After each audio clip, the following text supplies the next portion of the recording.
vamos trabalhar nas perguntas e a gente vai desenvolvendo aí as respostas que forem necessárias, né? A primeira aí, né? Citar 2 versículos que mostram verdadeiro arrependimento e fé salvadora. O que vocês colocaram? Apegos dos 12 e Efésios 2. Efésios 2:8, né? Pela graça sois salvos, mediante a fé. E isso não vem de vós, né? Dom de Deus. Ler, alguém pode... Atos 11:18, alguém sabe de cor ou pode ler? Gentios foi por Deus concedido arrependimento para a vida. Isso. Em um texto também de número, alguém citou, colocou números, tem um texto de números também, né, que ele coloca lá no estudo. Vocês conseguem ler aí? Números 23, 19.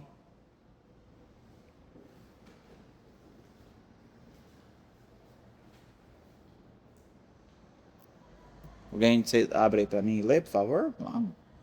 Números 23, 19.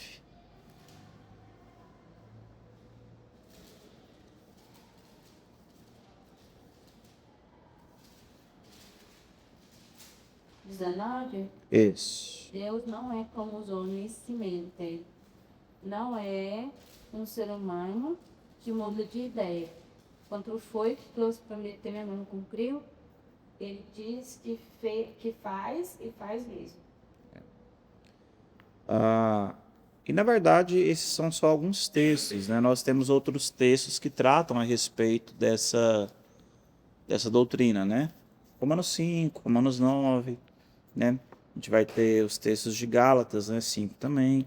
Então, quando a gente olha para a Escritura como um todo, nós vamos vendo que somente aqueles que são de fato alcançados pela graça de Deus, pela bondade de Deus, são capazes de se arrepender, de perceber as suas falhas, a sua miséria e se achegar até Cristo na sua caminhada cristã, né? Então é por isso que nós entendemos que o verdadeiro arrependimento e fé salvadora são dádivas de Deus, não partem do próprio homem. O homem por si só, ele não consegue perceber o seu próprio coração. O homem por si só, ele tem dificuldade de perceber a sua miséria, o estado no qual ele se encontra. E é por isso que é necessário, então, que o próprio Deus nos convença do nosso pecado, nos evidencie a nossa miséria, aponte a nossa corrupção. Certo até aqui? Tranquilo? Então eu vou fazer, vou ler a 2 e a 3 porque elas são próximas e aí a gente continua a leitura, né? Qual o ensino da doutrina da predestinação?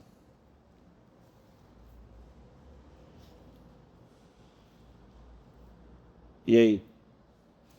Que antes que o mundo fosse fundado, Deus já havia escolhido quem seria salvo. Exato, Deus, né?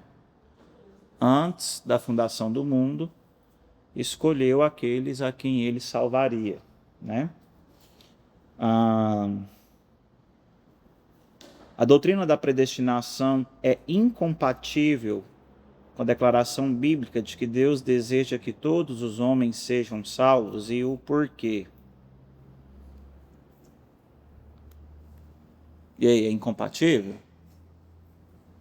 Sim, não, não sei. Não respondi nada, não sei nada, não entendi foi nada. Ah, e aí? Porque essas afirmações causam confusão, né? Geralmente sim. Por isso que a gente, por isso que é necessário. Que gera. Sim. Porque se Deus deseja que todos sejam salvos, mas já escolheu que esteja salvo, às vezes a cabeça da gente dá uma Uma lugar, uma exposição. Tá, então eu vou fazer assim, Essas três aí, a vaca sem cacete, tá, então eu vou fazer assim, então, que eu acho que vai ser mais produtivo. Eu vou ler as perguntas e vou falar as respostas, e aí eu vou dar uma argumentada, né? Que eu acho que vai ser mais produtivo, né? Então, a 3, né? A doutrina da predestinação é incompatível com a declaração bíblica de que Deus deseja que todos os homens sejam salvos? Não, não é incompatível. Por quê? Porque, ah, na verdade, nós entendemos que a realidade ela é baseada na ciência de Deus e não simplesmente acomodado à realidade humana. E eu vou explicar para vocês o que significa isso melhor. 4. Deus cometeu injustiça ao predestinar algumas pessoas para a salvação? E o porquê? A resposta: não. Pois o homem se condena. Deus é justo em seu juízo. A 5. A doutrina da predestinação dispensa a necessidade de uma vida santa? Por quê? Não. Por quê? Pois fomos predestinados para uma vida santa. E a 6, a predestinação anula a pregação do Evangelho? E o porquê? Não. Pois os predestinados precisam ouvir o Evangelho para crer. E, então, o que a gente tem que entender que talvez é o que gera confusão quando nós pensamos nessa questão da doutrina da predestinação? O primeiro ponto que nós colocamos aí, né? Parece que é incompatível, né? Eu falar que Deus ele escolhe alguns, ao mesmo tempo que Deus ele deseja que todos sejam salvos. De uma forma bem didática, né?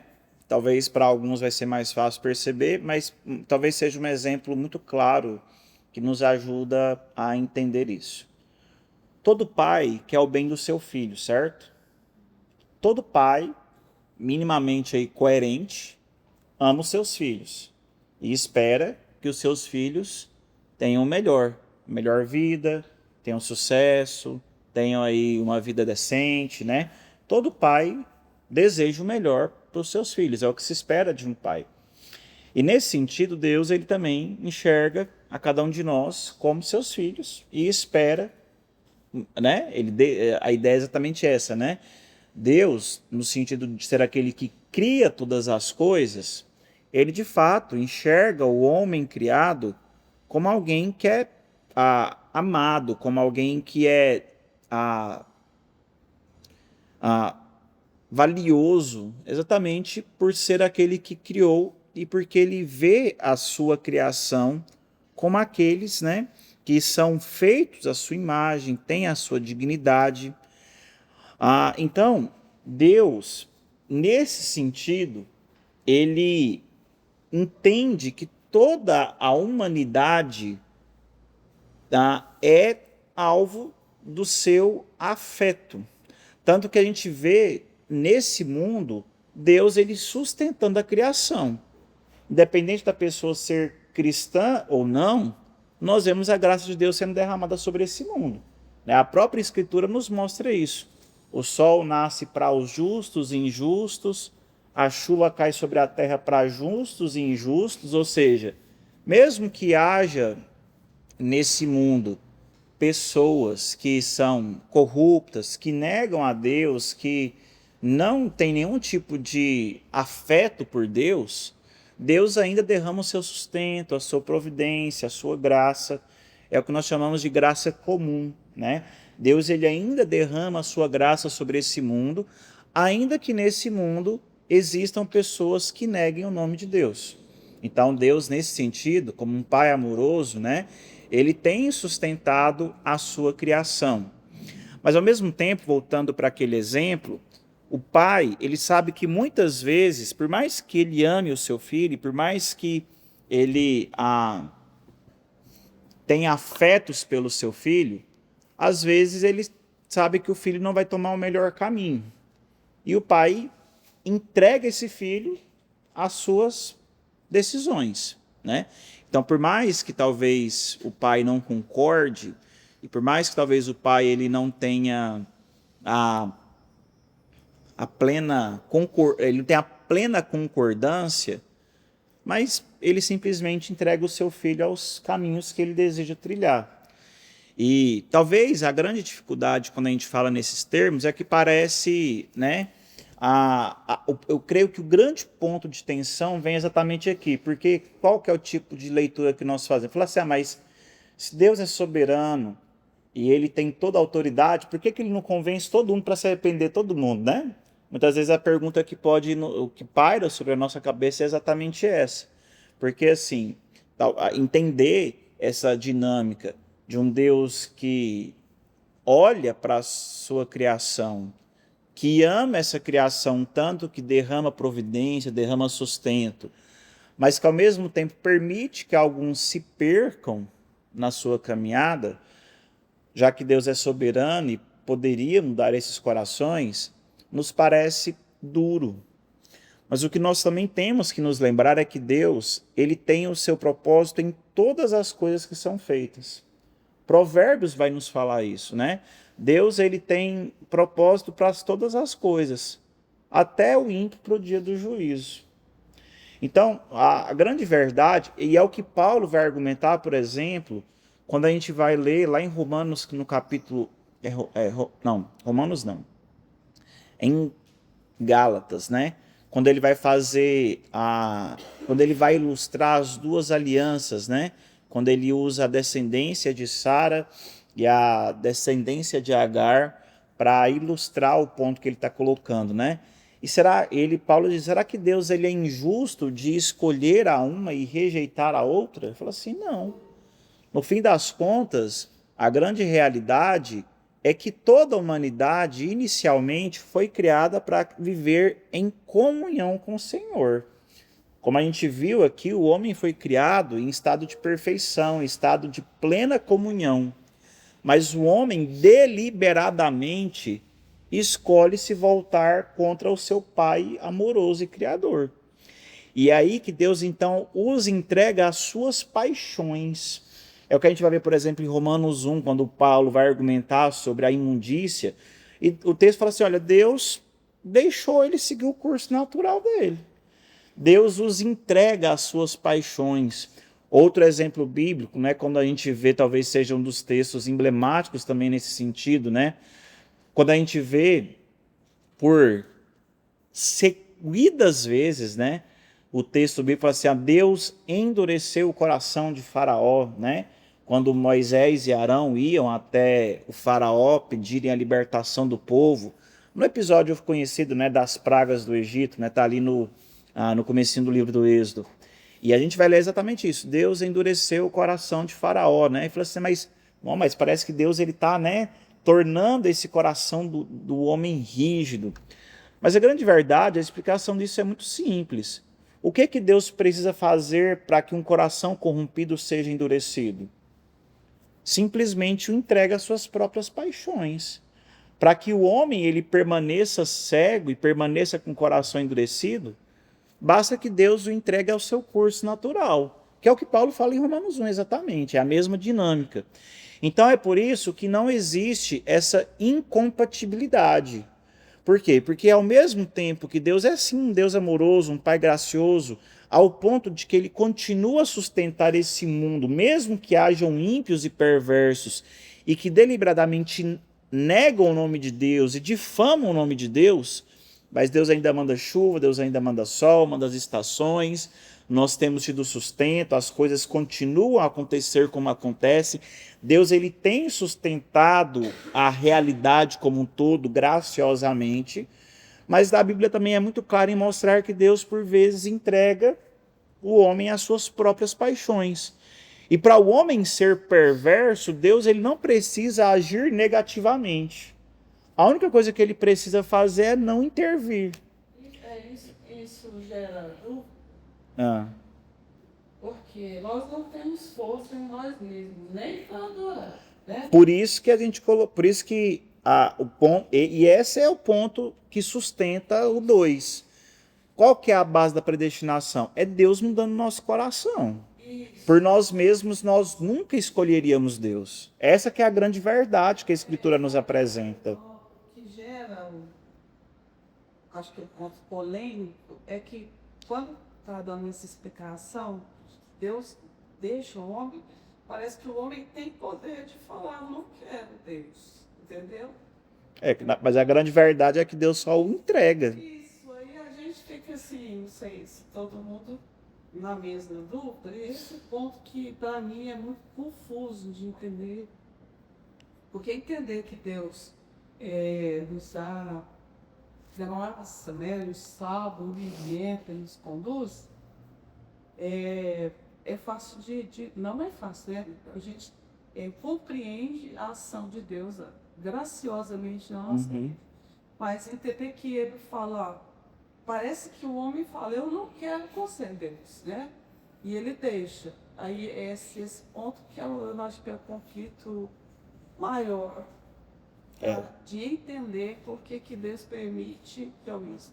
E a gente, né, o senhor está usando a imagem dos pais aí, para a nossa vida também. Por que meu filho não quer? E aí eu preciso compreender que Deus ele age dessa forma aí, mas no meu coração eu não queria. Eu sei que agora a gente não vai se reconhecer como filho, como pai, nós teremos o coração transformado. Mas nesta vida há um sofrimento para um pai que deseja que o filho seja salvo.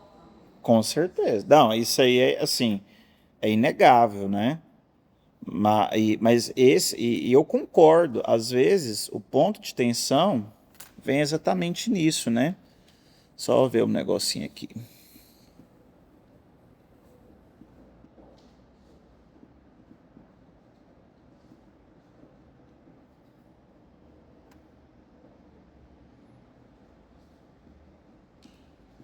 Só. Gálatas 4. Olha, talvez um dos textos do Novo Testamento que mais lance luz, né? Eu citei ele, mas eu vou ler, que talvez nos ajude um pouco, né? Eu falei Gálatas 5, mas na verdade é Gálatas 4, né? Só corrigindo aí. Então, Gálatas 4, a partir do versículo 21, diz assim, se você quiser acompanhar na sua Bíblia, mas eu vou fazer a leitura aqui, né? Sara e Agar, né? Diz assim, diga-me você, os que querem estar sob a lei. Será que vocês não ouvem o que a lei diz? Pois está escrito que Abraão teve 2 filhos, um da mulher escrava e outro da mulher livre. O filho da escrava nasceu segundo a carne, o filho da mulher livre nasceu mediante a promessa. Estas coisas são alegóricas, porque essas mulheres são 2 alianças. Uma se refere ao Monte Sinai, que gera para a escravidão. Esta é Agar. Ora, Agar é o Monte Sinai, na Arábia, e corresponde a Jerusalém atual, que está em escravidão com seus filhos. Mas a Jerusalém lá de cima é livre, e ela é a nossa mãe, porque está escrito: alegra-se, ó estéril, você que não dá à luz, exulte e grite, você que não sente dores de parto, porque os filhos da mulher abandonada são mais numerosos do que os filhos que têm marido, da que tem marido. Mas vocês, irmãos, são filhos da promessa, como Isaque. Como, porém, no passado, aquele que nasceu segundo a carne perseguia o que nasceu segundo o Espírito, assim também acontece agora. Mas o que diz a Escritura? Ela diz: mande embora a escrava e seu filho, porque de modo nenhum filho da escrava será herdeiro com o filho da mulher livre. Portanto, irmãos, somos filhos não da escrava, mas sim da livre. Então, nesse trecho, o apóstolo Paulo ele está argumentando exatamente sobre essa realidade de que Deus ele escolhe uns e rejeita outros, baseado no quê? Na sua ciência, no seu desejo, né? Olha só, Romanos 9 vai ter a mesma argumentação, né? Olha só, Romanos 9 a partir do versículo 19. Mas você vai me dizer, Por que Deus ainda se queixa? Pois quem pode resistir à sua vontade? Mas quem é você, caro amigo, para discutir com Deus? Será que o objeto pode perguntar a quem o fez: por que você me fez assim? Será que o oleiro não tem direito sobre a massa, para do mesmo barro fazer um vaso para a honra e outro para a desonra? Que diremos se Deus, querendo mostrar a sua ira e dar a conhecer o seu poder, suportou com muita paciência os vasos de ira preparados para a destruição, a fim de que também desse a conhecer as riquezas da sua glória nos vasos de misericórdia, que de antemão preparou para a glória? Estes vasos somos nós, a quem também chamou, não só dentre os judeus, mas também dentre os gentios, como também dizem Oséias: chamarei de meu povo a quem não era meu povo, e de amada a quem não era amada. E no lugar em que lhes for dito: vocês não são meu povo, ali mesmo serão chamados filhos do Deus vivo.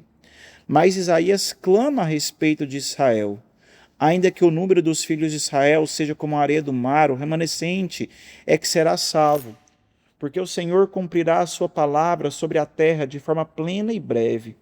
Como Isaías já disse: se o Senhor dos exércitos não tiver deixado descendência, nós nos teríamos tornado como Sodoma e semelhantes a Gomorra. Que diremos então?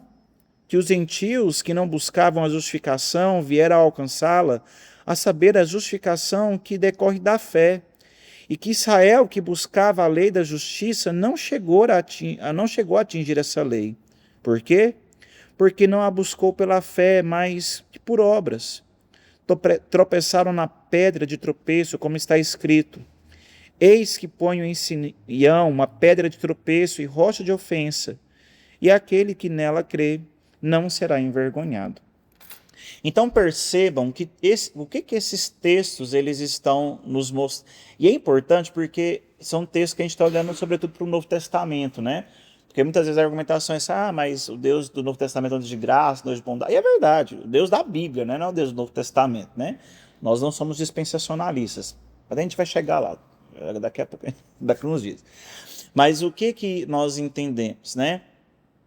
Como Gálatas 4 argumenta, como Romanos 9 está argumentando. Tem outros textos também que a gente pode usar, mas eu creio que esses dois são suficientes para o argumento que eu estou querendo trazer aqui. A ideia é exatamente essa. Olha, é um Deus que cria, um Deus que sustenta. Porque ele fala assim: olha, ele permite que os vasos de desonra, os vasos ímpios, convivam por meio da graça, porque Deus ele quer salvar os vasos de honra. Ou seja, Deus ele sabe e ainda assim tem sustentado esse mundo.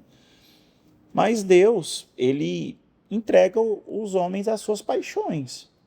E ele escolhe alguns para serem o povo da sua aliança. Baseado no quê? Na sua soberania. Qual que é a base? Não é porque ele falou assim: nossa, o Pedro é bonitinho, rapaz. Ele é um cara diferenciado. Vou lá salvar o... Não.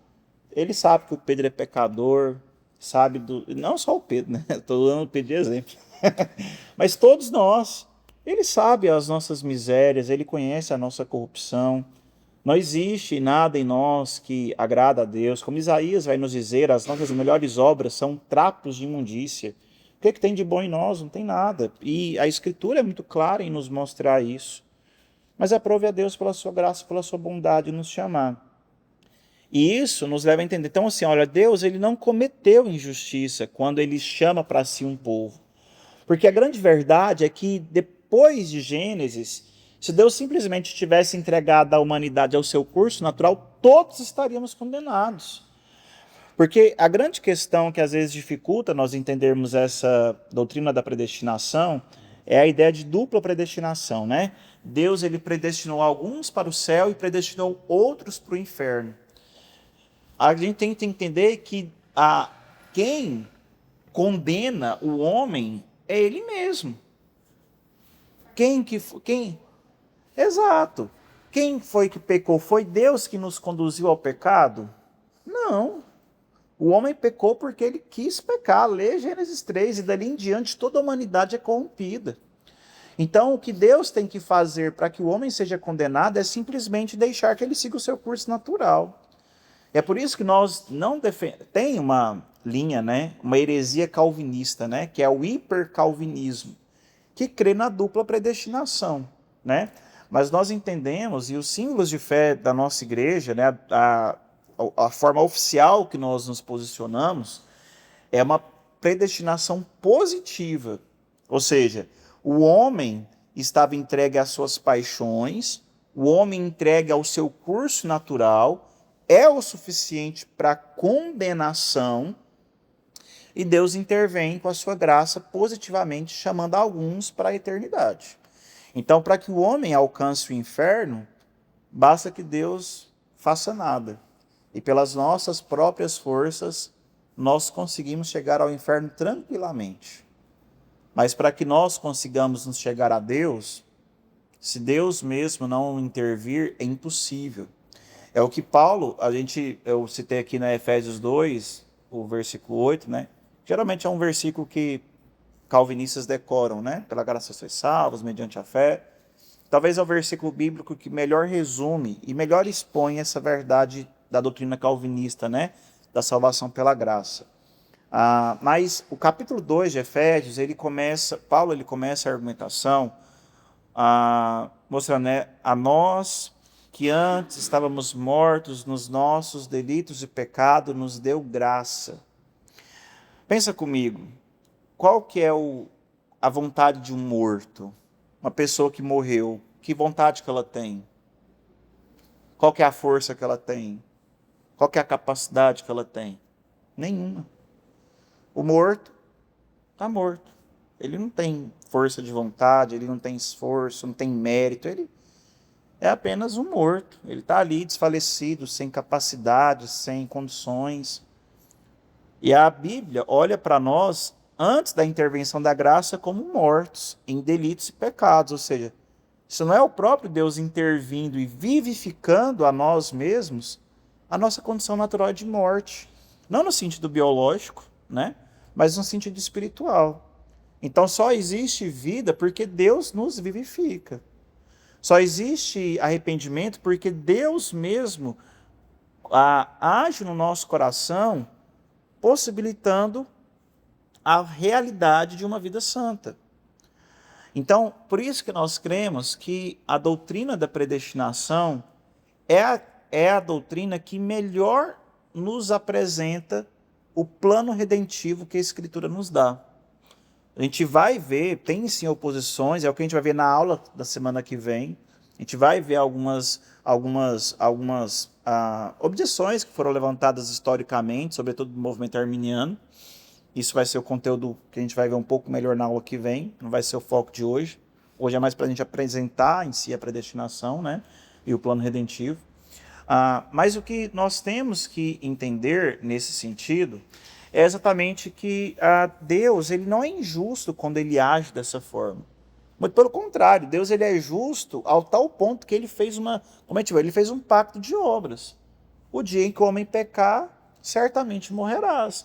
E Deus está sendo justo, ele prometeu que essas seriam as consequências das escolhas humanas. Só que ele foi gracioso, tão gracioso que providenciou uma nova aliança. Só que nessa nova aliança são inclusos aqueles a quem Deus chamou, e não a todos. Baseado no quê? Na sua soberania e na sua graça. Qual que é o critério? Graça de Deus, pura e simplesmente.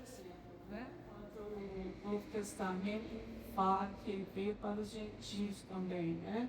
Isso. A expansão do Evangelho. Aí saiu daquela aliança para uma nova aliança onde abraçaria outras pessoas, outros povos. De Deus, né? Isso. É porque dentro da Escritura nós vemos uma progressão, né? Então, por exemplo, inicialmente o pacto de obras ele é feito com Adão, só que esse pacto ele é quebrado e Deus ele promete em Gênesis 3:15, né, que viria aquele que esmagaria a cabeça da serpente e ele seria lhe ferido o calcanhar, né? É a primeira promessa de graça que nós vemos na Escritura, né? Assim como em peca, nós temos uma promessa de graça. E Deus ele começa a agir e nós vemos um movimento progressivo na Escritura, né? Que é o que a gente chama de um desenvolvimento. A Escritura ela tem um desenvolvimento orgânico. Então, por exemplo, qual que é o modo que Deus age? Deus, de toda a humanidade, primeiramente ele escolhe uma família, certo? Começa com Abraão. Sai da tua terra, da tua parentela e vai para a terra que eu te mostrarei e ali eu te farei uma grande nação. Então nós temos os patriarcas, Abraão, Isaac, Jacó, da descendência de Jacó, os seus filhos, que são as 12 tribos. Então nós vemos que começa com uma família, um homem e uma mulher, chamado de Ur dos Caldeus, para a terra prometida, que viria a ser a terra prometida, naquele momento não era, né? Mas chama um casal, né? Uma família. Essa família se torna um povo, né? Esse povo ele se expande até para que desse povo viesse o Messias. Então nós vemos que todo o plano redentivo de Deus tinha um objetivo, a vinda do Messias para se cumprir o plano redentivo lá de Gênesis 3, versículo 15. Aí a gente vê o que o evangelista João vai dizer, né? Ele veio para os que eram seus, mas os seus o rejeitaram. Então, o que acontece? Cristo, ele nasce do meio do povo judeu e a redenção ela foi anunciada por meio dos judeus para os judeus. Mas é interessante que a própria Escritura nos mostra que haveria um momento em que a salvação ela se expandiria. A gente olha para os profetas maiores, principalmente, a gente vê que existe um plano em que Deus ele chamaria os gentios, povos de todas as nações viriam, né? Quando Cristo vem, é exatamente isso que se concretiza. Aí nós vemos mais uma expansão. Então, Cristo veio para os judeus não o receberam, e agora a aliança é para todo aquele que professa o nome de Cristo. Então nós vemos que em Cristo isso é ainda mais ampliado. Então começa com Abraão, os patriarcas, as 12 tribos, a nação de Israel, culminando com o povo de Deus, que agora não é mais uma etnia. O povo de Deus não é Israel. No Antigo Testamento era. Mas o Israel político que nós temos hoje, lá no Oriente Médio, não tem nada a ver com Israel do Antigo Testamento. O povo de Deus é a igreja. O povo que permanece na aliança é todo aquele que crê em nome de Cristo. Deus tem seus salvos em Israel? Deve ter, igual ele tem salvo em todo lugar do mundo.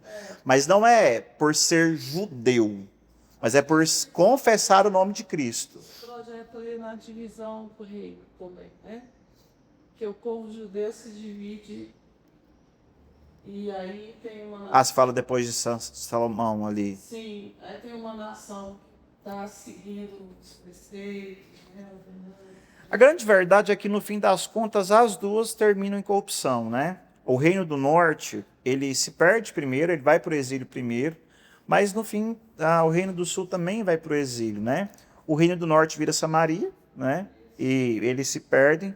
O remanescente que volta é basicamente a tribo de Judá e alguns benjamitas, né? Que é o que permaneceu, né? E Deus escolheu, né? Eu acho que ele já está diluindo a ideia, era para esse povo. Porque isso aí, essa briga, né? Jesus vem falar, não, vai falar uma mulher samaritana. O ministério de Cristo é muito didático nesse sentido. Tem a mulher samaritana, tem a Sírio-Fenícia, né? Tem os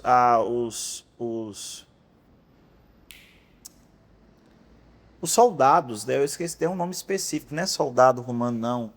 A de Jairo ali, que ele ressuscita a menina. Enfim, que ele é um romano, né? Então, assim, já tem esse caso de ressurreição no meio de oficiais romanos. Então, percebam que o próprio ministério de Cristo ele foi um ministério muito mais aberto do que seria um judeu convencional. E o próprio Cristo, quando assunto aos céus, né, ele testifica isso. E o que a gente vê na expansão da igreja é esse claro retrato de uma igreja que não é mais... Então, essa ideia... a gente vai ter um espaço melhor para isso mais para frente, mas essa ideia sionista, né, de que Israel, no plano de Deus, né, e tudo, Isso faz sentido no Antigo Testamento. Hoje em dia isso é uma coisa que não faz o menor sentido, porque a gente entende que é uma realidade completamente nova a partir de Cristo, né? Ao mesmo tempo, nós temos que entender um outro extremo. O que é muito comum dentro dessa argumentação? Não, então se a base da minha salvação é o fato de que eu sou um eleito de Deus, então olha só, o que me faz ser salvo? Eu sou eleito. Deus me escolheu antes da fundação do mundo. Isso é verdade? É verdade, né? Nós cremos piamente nisso. Existe a ideia, então se o que me salva é a doutrina da eleição, nada me faz perder a minha salvação. A gente vai até chegar, é a pergunta 10, né? Estou dando spoiler aqui para vocês, mas para eu ter coerência na minha argumentação, eu vou ter que passar aqui, né? Então, se eu sou salvo porque eu sou um eleito do Senhor, nada me faz perder a minha salvação. Que é o que geralmente leva a essa argumentação aqui da 5, né? Então se eu sou salvo e nada faz eu perder a minha salvação, então eu posso viver do jeito que eu quiser e vai dar tudo certo no final, né? Paulo, ele responde exatamente a esse questionamento lá em Romanos 6, né? Em Romanos 5, ele vai argumentar sobre Cristo, né? E Adão, o primeiro Adão e o segundo Adão, mostrar como é que Cristo ele é suficiente, maior do que o primeiro Adão para a nossa salvação. Romanos 5 também nos dá essa base sólida de que a base salvífica não é nós mesmos, porque o homem falhou, mas Cristo não falha e nisso nós temos segurança salvífica. O que nos leva exatamente a esse pensamento, né? Falar, então, se eu sou salvo por Cristo, se eu sou salvo pela graça e não por mim mesmo, né?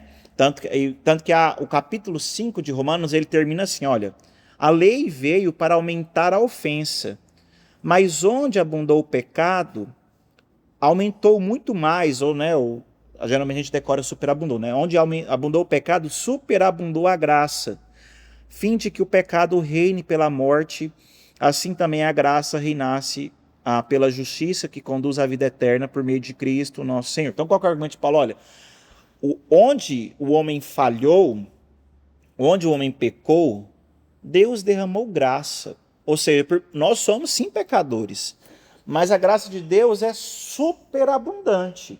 Os nossos pecados são muitos, mas a graça de Deus é ainda maior. Aí qual que era a argumentação, a lógica? Eu falei, então se quanto mais pecado, mais graça, isso no fim das contas o que me garante a tranquilidade não sou eu mesmo, mas é a graça de Deus. Então vamos, né, na linguagem popular, né, vamos chutar o balde, meter o louco, porque no fim das contas não sou eu, né, é a graça de Deus.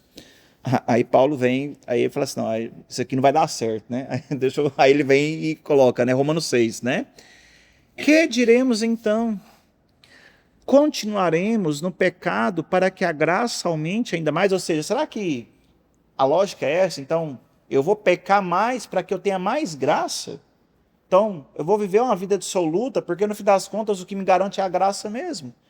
Aí ele diz, olha, o versículo 2, né? De modo nenhum. Como viveremos ainda no pecado, nós que já morremos para ele?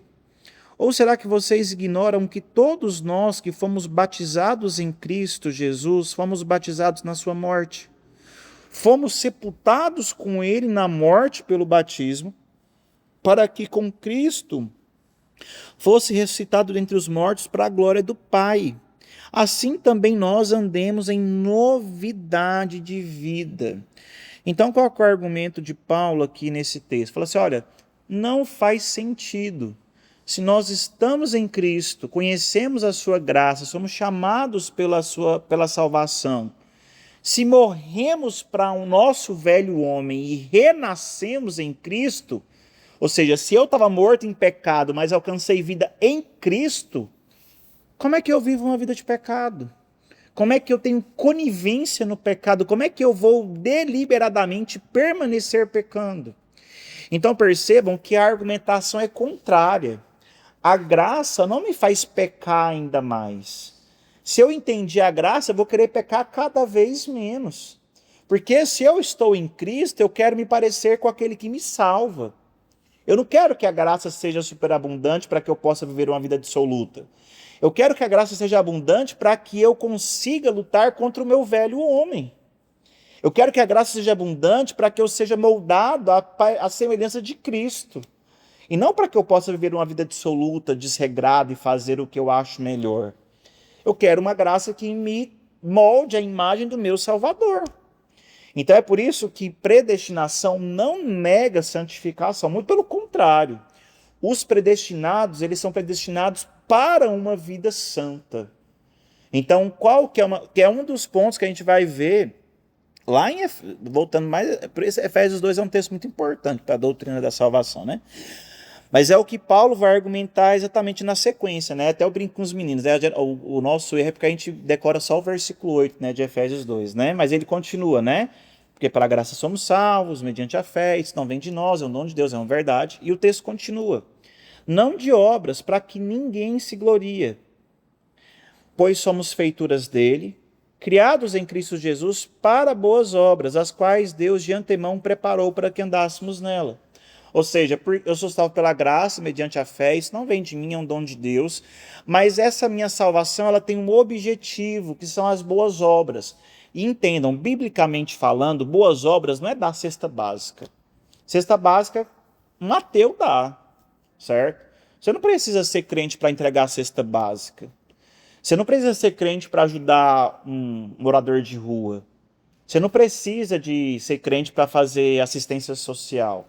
Isso não é boas obras. Boas obras, biblicamente falando, e é o que quando a Confissão de Fé de Westminster vai definir o que são boas obras, não tem nada a ver, lógico, aí a gente pode até fazer isso como um ato de bondade, mas isso não é boa obra. Biblicamente, boa obra são as obras que eu faço em relação a Deus. Serviço de culto é boa obra, vida de oração é boa obra, crescimento em santificação é boa obra, ser moldado à imagem de Cristo é boa obra. Biblicamente, boa obra é isso. A gente, infelizmente, o meio evangélico, ele perverteu o que significa boa obra e reduziu boas obras a assistencialismo. E entendam, eu não estou dizendo que é errado. Se a igreja tem condição e existem pessoas em necessidade, eu não vejo problema nenhum em a gente ajudar o necessitado. Pelo contrário, a Bíblia nos ajuda a sermos misericordiosos. Isso não é um problema em si. O problema é a gente achar que isso nos qualifica de alguma forma. Por quê? Porque, biblicamente, isso, igual eu falei, você não precisa ser crente para fazer assistencialismo. Um ateu faz isso. Político ama fazer boa obra, né? Biblicamente, se a gente for transformar isso em boa obra, o político é o maior benfeitor do planeta. Esse ano agora, que é ano de eleição, é uma benção, né? Tem cesta básica para tudo que é lá, tem o escarcéu aí que vocês sabem, né? Se isso de fato é boa obra, então, sucesso. Um ateu faz boa obra, um espírita faz boa obra, um político, todos fazem, né? É uma perversão da verdade, é uma perversão do entendimento. Então, a gente tem que entender. Olha, aí igual eu falei, aí alguém que entendeu a verdade do evangelho pode até ajudar o necessitado. A Escritura nos ordena isso. Ajudar o necessitado não é errado. O errado é você achar que isso te dá algum mérito. O erro é esse. O erro é a gente achar que é isso que vai me fazer ser parecido com Cristo. Só que a boa obra a qual nós somos chamados é uma obra de transformação. Aí vem santificação, serviço de culto, comunhão com os santos, vida de piedade. E isso é boa obra, biblicamente falando. O assistencialismo ele pode até ocupar um lugar, por exemplo, em vida de piedade. Mas é um aspecto de uma vida de piedade. Não é o que define vida de piedade, certo? Então a gente tem que fazer essa diferenciação. Por isso que a gente tem que entender. A doutrina da predestinação não nega na vida de santidade, que na verdade a gente é chamado às boas obras depois de sermos salvos. Então, a marca, qual que é a evidência que me mostra que alguém é predestinado, né? É uma vida transformada. Porque a predestinação é subjetiva, mas a vida é objetiva. Eu não consigo dizer que Deus, no dia tal, convenceu o fulano do pecado. Eu não consigo fazer isso. Mas eu consigo perceber vida de comunhão, consigo perceber vida de oração, vida de arrependimento, mudança de posturas, prioridades. Então, eu consigo ter evidências. Eu não consigo conhecer o coração de ninguém, eu não sou Deus para conhecer o coração de ninguém, mas eu consigo ver que o coração está evidenciando. A boca fala daquilo que está cheio o coração. A Bíblia nos mostra isso muito claramente. Então, assim, eu consigo, por meio do modo que vivemos, entender o que de fato habita o coração, mesmo que eu não consiga ver o coração, né? E nem excluir, e é o que a pergunta 6 fala, nem tampouco a predestinação nega a necessidade de pregação, que aí já também é uma outra questão que às vezes a gente encontra, né? Inclusive é uma crítica, e em certo sentido, creio que muito assertiva, que se fazem as igrejas reformadas, né? Isso aqui eu estou sendo genérico, né? Porque geralmente nós, né? Quando eu falo nós, eu estou pensando em igrejas calvinistas, né? Igrejas de orientação calvinista geralmente tem uma dificuldade muito grande em pregar, em evangelizar, né? Geralmente, e eu acho que é uma crítica válida. Por quê? Geralmente os nossos crentes são mais acomodados mesmo. Geralmente, crente... vou falar da igreja que eu sou pastor, né? Do meio presbiteriano, né? Então, assim, geralmente, os crentes presbiterianos, geralmente, eles são mais relapsos com isso do que, por exemplo, o que a gente vê no meio pentecostal. Isso é nítido, né? Pode ser por uma questão doutrinária, porque muitas vezes a desculpa é essa, né? Não, mas Deus ele tem os seus eleitos, né? Aí quem é eleito Senhor vai se chegar ao Senhor, é verdade. Só que nós temos que entender que o próprio Cristo, ele nos dá uma ordem muito explícita, né? Que é a grande comissão, né? Quando Jesus, antes de ser assunto aos céus, em Mateus 28, ele diz, né? Para aquela multidão que estava aos seus pés, né? Vão pelo mundo, pregam o evangelho, batizando e ensinando, né? E eu estou com vocês, né? Todos os dias até a consumação dos séculos. Então nós temos que entender que Deus, ele tem sim os seus eleitos, e aqueles que vão responder positivamente ao chamado do evangelho, aqueles que foram eleitos por Deus antes da fundação do mundo. Mas é aquilo que Paulo vai dizer, olha, como ouvirão, que é Romanos 10, né? Romanos 10, que vai nos dizer isso, né? Como ouvirão se não há quem pregue? E como crerão daqueles de quem nunca ouviram? Aí, quão formosos são os pés daqueles que anunciam as boas novas de salvação. Então, nós temos que entender que a doutrina da predestinação é, sim, uma base sólida. Olha só, Deus ele tem os seus eleitos e os que vão crer são os eleitos do Senhor. Ponto. E eu creio nisso. Mas Deus ele estabeleceu um meio para que esses eleitos se cheguem até Ele. E esse meio é a pregação. Então é por isso e é uma coisa que eu sempre enfatizo muito, e eu espero que vocês, né, não só vocês, eu espero, e não é eu que espero também, né, é o que Deus espera de nós, né, assim, que a gente possa ser mais intencional, né, às vezes a gente pensa que pregar o evangelho é fazer, assim, e isso tem o seu lugar, e eu creio que é muito positivo, né, por exemplo, as irmãs fizeram aqui no começo do mês, uma ação evangelística, né?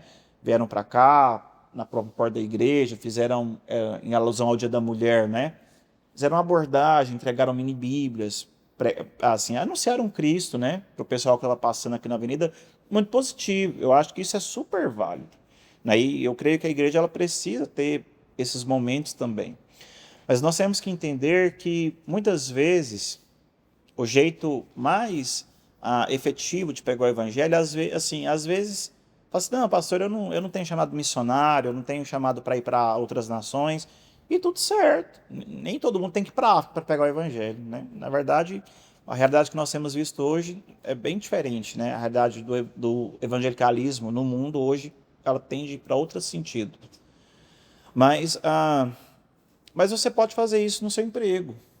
Tenho certeza que todos nós que estamos aqui, todos os dias, no nosso ambiente de trabalho, no ambiente escolar, convivem com pessoas que não são cristãs. Eu tenho certeza que na sua família tem gente que não é crente. tenho certeza que nos ambientes que você frequenta no seu dia a dia, você vai conviver com pessoas que não professam o nome de Cristo. Tenho certeza disso, né? Então, ou pelo menos tem uma fé deturpada, que não expressa aquilo que a Escritura nos ensina, né? Então, às vezes, e é o que a gente tem visto isso muito claramente nesses últimos anos, né?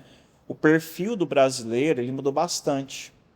A realidade das famílias e a realidade socioeconômica do brasileiro, ela mudou bastante, né? A gente via, por exemplo, antigamente, né? Talvez as irmãs que têm aí mais tempo de igreja vão se lembrar que era muito comum isso, né? No meio, as pessoas saíam pelas ruas, entregavam panfletos, né? Evangelizavam esse porta a porta, né? Por exemplo, os jovens até fizeram isso aqui no bairro, né? Acho que tem uns 3 anos, né? Que eles fizeram uma ação assim, né? Juntaram alguns grupos, jovens da nossa igreja, né? Vieram jovens de outras igrejas também. E a gente fez um movimento, a gente fez uma ação desse, a gente saiu andando pelas ruas aqui, foi aqui pro Daniela, Mal da Boa Vista, a gente andou nessa região aqui toda, né? Num raio de uns 2 quilômetros, né? Convidando o pessoal para vir para a igreja, entregando material evangelístico, né? Conversando com o pessoal que nos deu espaço. Gosto de me falar assim, a gente evangelizou interfone, né? Porque a grande verdade é que hoje em dia você vai chamar as pessoas, elas não vão lá na porta te receber, né? Elas, pelo próprio interfone, te dispensam, né? Fala assim, não. Assim. Mas assim, às vezes, né, às vezes as pessoas não querem, não tem interesse. Então, assim. Quando alguém vê alguém na roda com ele, já pensa. Então, assim, e a grande realidade é essa, né? As pessoas, elas têm essa dificuldade, assim, não tem tanta abertura como a gente encontrava antigamente, né? Então, às vezes, com um colega de trabalho, você consegue ter espaço. Às vezes, com um familiar, você consegue ter espaço.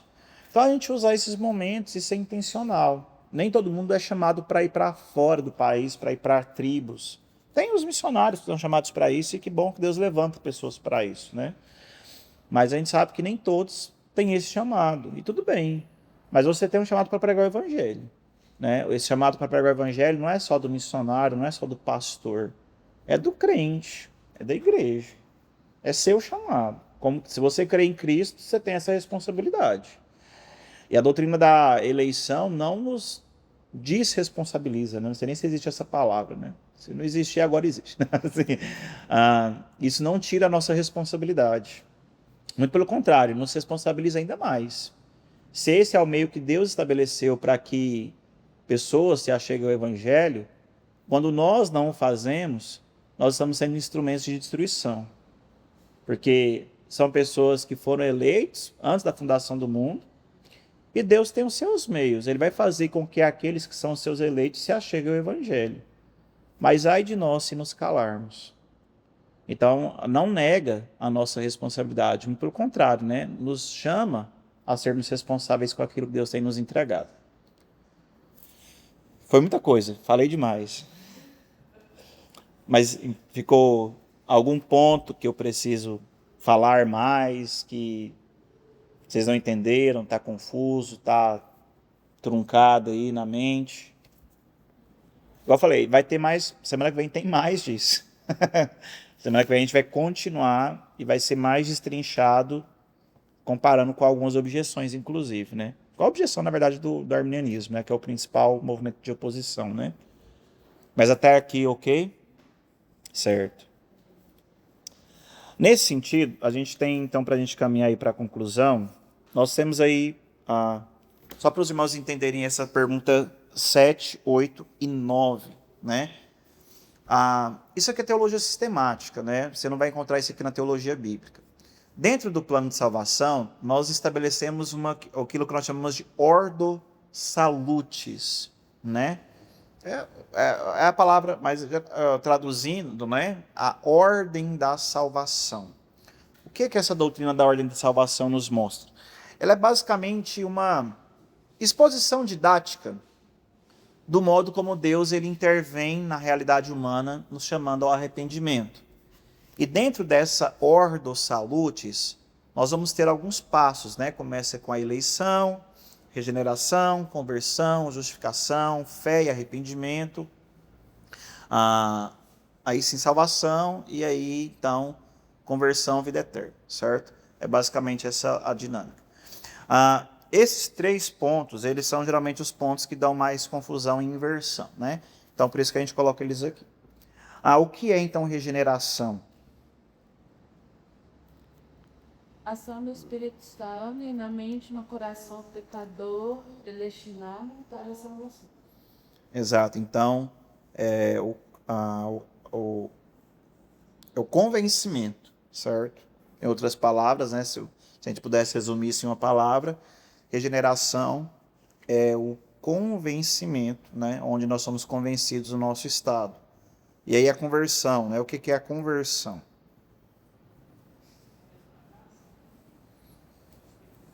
Resultado da ação do Espírito Santo.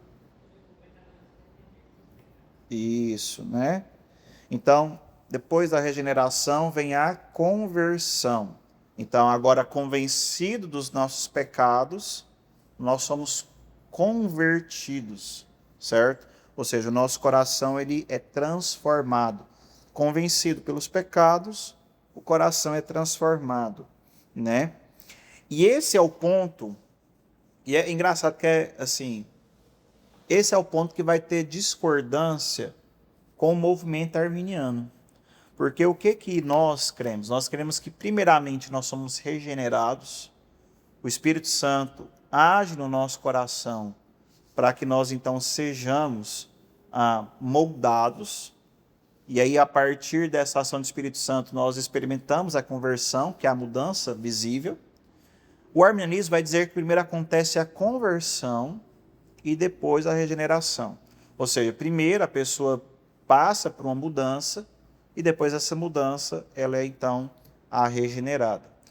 O grande problema dessa inversão é que se a conversão vem antes da regeneração, ela está baseada nas forças humanas. Porque se eu primeiro me converto, ou seja, se primeiramente é o meu esforço que me muda, e depois então eu vou ser regenerado, então a iniciativa parte do indivíduo. E esse é o grande problema que nós enxergamos nessa inversão. Porque, igual eu coloquei, e é o mesmo argumento que eu já coloquei aqui de Efésios 2, né? Não tem como, pela minha própria força, eu desejar alguma mudança. Na verdade, uma pessoa entregue a si mesma, ela vai viver aquela vida de miséria de infinito, né? Se ela não tiver nada que a auxilie, né, e refreie esses males, a grande verdade é que ela está entregue às suas paixões, aos seus desejos pecaminosos, e a tendência é que ela permaneça nisso, né, irrestritamente. Então é por isso que nós cremos que a conversão ela é um resultado da regeneração. Então, primeiramente, o Espírito Santo age naqueles que são predestinados, muda as intenções do coração, né? Graciosamente, nós somos, então, refeitos pelo Espírito Santo, o que nos leva à conversão, que é a capacidade de responder positivamente ao chamado do Evangelho, né? E tudo isso nos leva para a justificação, né? Que como é que os irmãos colocaram aí? Anulação da sentença da nossa condenação mediante os méritos de... Exato, né? Então, quando a ideia é que então a sentença ela é anulada, o pecado ele é pago, né? Então, só para os irmãos entenderem, né? Justificação não é que eu deixo de ser pecador, né? Tanto que tem a santificação, ela está dentro dessa ordem dos salutos para frente. Nós temos que entender que a justificação é um ato, geralmente você vai encontrar muito essa linguagem nos livros de teologia, né? A justificação é um ato declaratório. Por quê? Deus ele declara-nos justos pelos méritos de Cristo. Ou seja, nós ainda somos pecadores. Mas quando Deus olha para nós, ele não vê o nosso pecado. Ele vê a cruz de Cristo. Só para ilustrar, né? Não é só para ficar didático, né? Então, justificação é isso.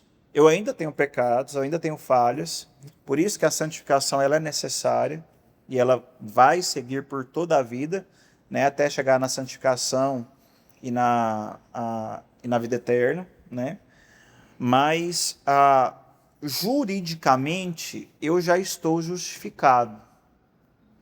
Então, juridicamente, ou seja, eu já fui declarado justo em Cristo. Ainda que eu peque, agora a minha luta é não seguir em pecado. Mas isso não tem nada a ver com justificação. Isso é santificação. Justificação é no dia então que Deus olha para mim, seu povo eleito, e pelos méritos de Cristo ele diz: você está salvo. Você está justificado pelo sangue de Cristo Jesus. Então a justificação é um ato declaratório, né? Onde nós somos então tomados como salvos pelos méritos de Cristo. Ok? E por fim, né?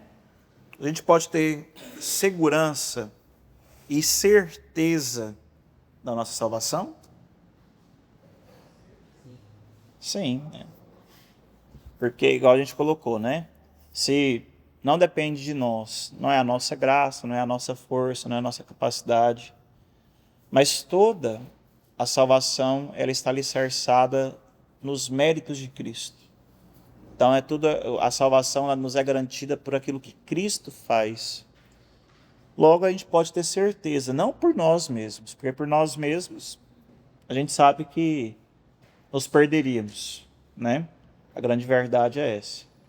Mas como estamos em Cristo, nós podemos ter essa segurança, porque sabemos que Cristo nos salva, certo? E por isso a gente pode aí descansar e confiar.